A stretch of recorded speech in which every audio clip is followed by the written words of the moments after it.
जिसका अपनी दादी के अलावा दुनिया में कोई नहीं था। अचानक एक दिन दादी की मौत हो गई। विधि अब दुनिया में बिल्कुल अकेली रह गई थी। उसके बॉयफ्रेंड सनी के अलावा अब उसका इस दुनिया में कोई सहारा नहीं था।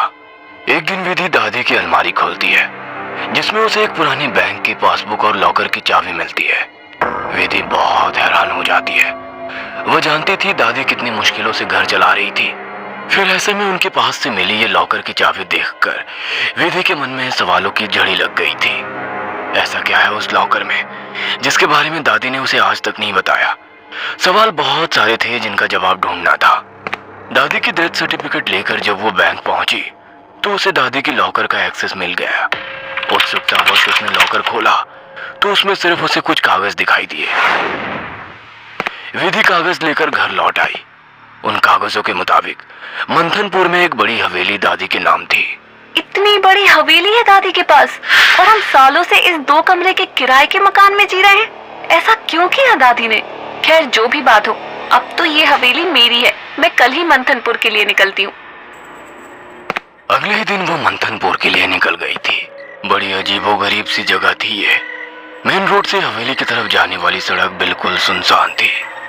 गाड़ी तो क्या, पैदल चलता हुआ भी कोई इंसान नहीं दिख रहा था। सड़क पर गहरा सन्नाटा पसरा हुआ था।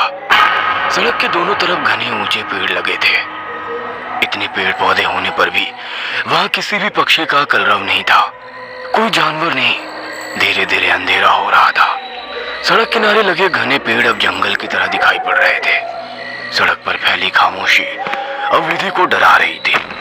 कुछ ही देर में वो पैदल चलते हुए हवेली तक पहुंच गई थी। हवेली काफी पुरानी दिखाई पड़ रही थी।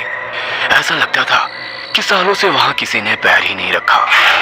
हवेली के 500 मीटर के दायरे में गिने चुने ही मकान थे और जो थे वो भी खाली पड़े हुए थे। विधि के मन में कुछ अजीब सी उथल पुथल मची हुई थी। मेन गेट खोलकर वो हवेली के अंदर पहुंच गई।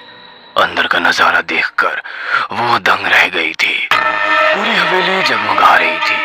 अंदर महंगे फर्नीचर और सजावटी सामान देखकर विधि का मुंह खोला का खोला रह गया था। अरे वाह, ये हवेली तो बहुत वेल मेंटेन्ड है। लगता है यहाँ जरूर कोई रहता है। हेलो, कोई है? कोई है यहाँ? विधि पूरी हवेली में घूमकर वहां रहने वाले व्यक्ति को ढूंढ रही थी। ढूंढते ढूंढते वो हवेली के अंदर आकर देखने लगती है। तभी एक बूढ़ी औरत ना जाने कहां से विधि के सामने आ जाती है। बूढ़ी के चेहरे पर गहरी झुर्रियां थी और कमर झुकी हुई थी। काला लबादा पहने, आधा मुंह पल्लू में छिपाए वो औरत बेहद डरावनी लग रही थी। आउच! डरा दिया आपने। क्यों आई हो यहाँ? लौट जाओ। मैं कहीं नहीं जाने वाली। ये मेरी हवेली है। बाय द वे, आप कौन? यहाँ कोई नहीं रह सकता। शैतान रहता है यहाँ। लौट जाओ। शैतान? Very funny. अच्छा, तो हवेली हड़पने के लिए ये स्टोरी बनाई है आपने? विधि कुछ कहने वाली होती है, तभी वो देखती है कि बूढ़ी औरत हवेली की ओर देखकर कुछ सकपक आ गई है और अपना चेहरा ढकते हुए वो अचानक ही अंधेरे में कहीं गायब हो जाती है। बड़ी अजीब औरत थी। कुछ स्ट्रेंज ही जगह है। विधि हवेली के अंदर आ जाती है और अपना फोन निकालकर सनी को कॉल लगाती है। हेलो सनी, तुम विश्वास नहीं करोगे, ये हवेली तो हमारी सोच से भी ज्यादा खूबसूरत है। तुम बस जल्दी यहाँ आ जाओ। हाँ, मैं आज रात को ही निकलता हूँ। सुबह मिलते हैं, बाय। अगले दिन सुबह सनी भी हवेली पहुँच गया था। अरे यार, कहाँ फंसा दिया विधि ने। अंदर जाने तक का रास्ता नहीं है। हर तरफ झाड़ियाँ, पेड़ पौधे। ऊपर से मुझे कहा कि मेरी सोच से भी ज्यादा खूबसूरत है हवेली माय फुट। सनी बड़बड़ाता हुआ मेन गेट से अंदर जा रहा था। बाहर का कंपाउंड क्रॉस करने के बाद अब वो दरवाजे के सामने था। उसके नॉक करने से पहले ही दरवाजा खुद ब खुद खुल गया। सनी हैरान रह गया था। अंदर पहुंचकर उसने देखा हॉल में कोई भी नहीं है। विधि को पुकारते हुए वो अंदर बेडरूम की ओर बढ़ गया। बेडरूम के अंदर का नजारा देखकर सनी ने दांतों तले उंगलियां दबा ली। विधि अंदर बेड पर बैठी हुई थी। उसके लंबे बाल खुले हुए थे और उसके चेहरे को ढके हुए थे। बालों के बीच से उसकी लाल खून आंखें दिखाई पड़ रही थी। दोनों हाथ और पैरों की मदद से वो बेड पर ऐसे बैठी हुई थी मानो कोई जानवर हो। उसकी खूबसूरती गुलाबी त्वचा जगह जगह से कटी थी और सफेद पड़ गई थी। विधि को देखकर सनी जोर से चिल्लाया, विधि, ये क्या हो गया तुम्हें? सनी की बात सुनकर विधि ने डरावने अंदाज में गर्दन टेढ़ी की। अब उसके चेहरे पर से कुछ बाल हट गए थे। वह भयानक आवाज के साथ हंसने लगी। उसके मुंह से किसी जानवर की तरह लार गिर रही थी। अचानक विधि के बाल हवा में उड़ गए और चेहरा चीखते हुए और भी भयानक होता जा रहा था। काले बाल और सफेद आंखें आकाश में बड़ी।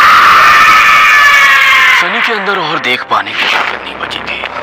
अपनी पूरी ताकत लगाकर वो कमरे से बाहर की तरफ भागा। बाहर हवेली के दरवाजे तक पहुंचा ही था कि विधि की दर्द से भरी आवाज सुनाई पड़ी। सनी, मुझे छोड़कर मत जाओ, मुझे बचा लो। सनी, ये मुझे नहीं छोड़ेगा। बहुत दर्द हो रहा है, बहुत दर्द हो रहा है। विधि जोर जोर से रो रही थी और सनी को रुकने के लिए बोल रही थी। विधि की ऐसी दर्द भरी आवाज सुनकर सनी तड़प उठा और दौड़कर उसके कमरे की तरफ वापस आ गया। ये सब क्या हो गया विधि? ये सब क्या हो गया? मैं क्या करूं, बोलो।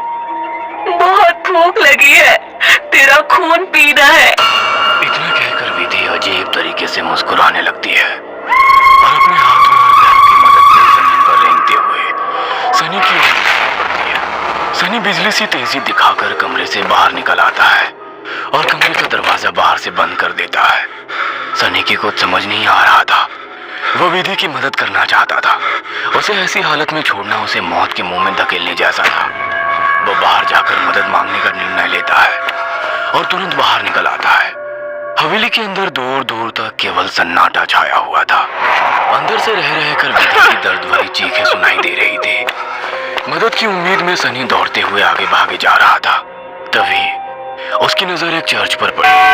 चर्च काफी जर्जर हालत में था। सनी इधर उधर देखता हुआ अंदर पहुंच गया। दोनों हाथ आपस में बांधकर वो फूट फूट कर रो रहा था। Please God help me, please. कहाँ जाऊं मैं? किससे मदद मांगू? प्लीज। कोई प्रॉब्लम है क्या? मुझे बता सकते हो? फादर की बात सुनकर सनी सारी बातें फादर को बता देता है। परेशान मत हो डियर, मैं तुम्हें हॉली वाटर दे रहा हूँ। जाकर अपनी गर्लफ्रेंड के ऊपर छिड़क देना। God bless. Sunny holy water लेकर हवेली लौट आया था। उसने विधि के रूम का दरवाजा खोला तो वो दीवारों पर चल रही थी।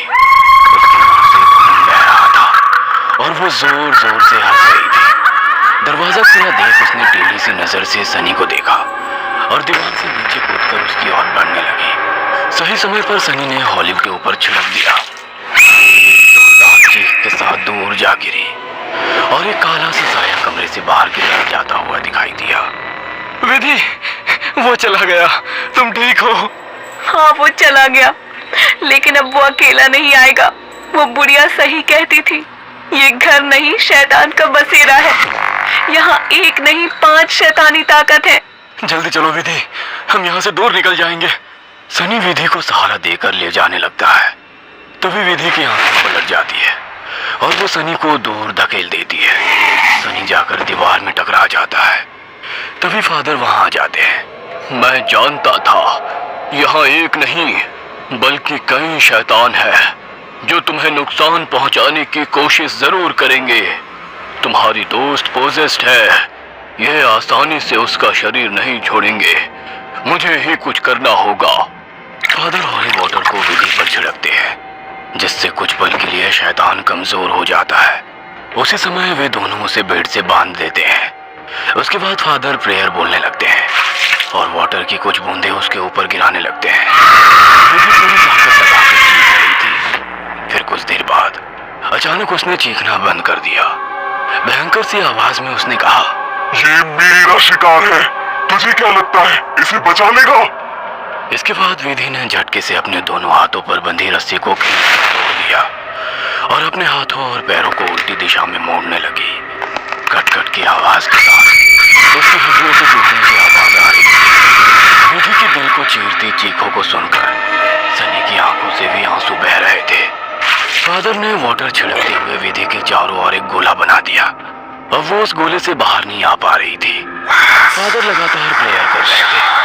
अचानक कड़ाक की आवाज आई और विधि की गर्दन पीछे की तरफ घूम गई। विधि का शरीर निढाल होकर जमीन पर गिर गया। सनी पागलों की तरह विधि विधि चिल्ला रहा था। फादर के लिए इस समय सनी की जान बचाना जरूरी था, इसलिए वे उसे घसीटते हुए हवेली से बाहर ले आए और दरवाजे पर वाटर छिड़क कर वहां से बाहर आ गए। सनी अभी भी जमीन पर सिर टिकाकर फूट फूट कर रो रहा था और फादर की आंखों में भी को ना बचा पाने की तकलीफ साफ दिखाई दे रही थी।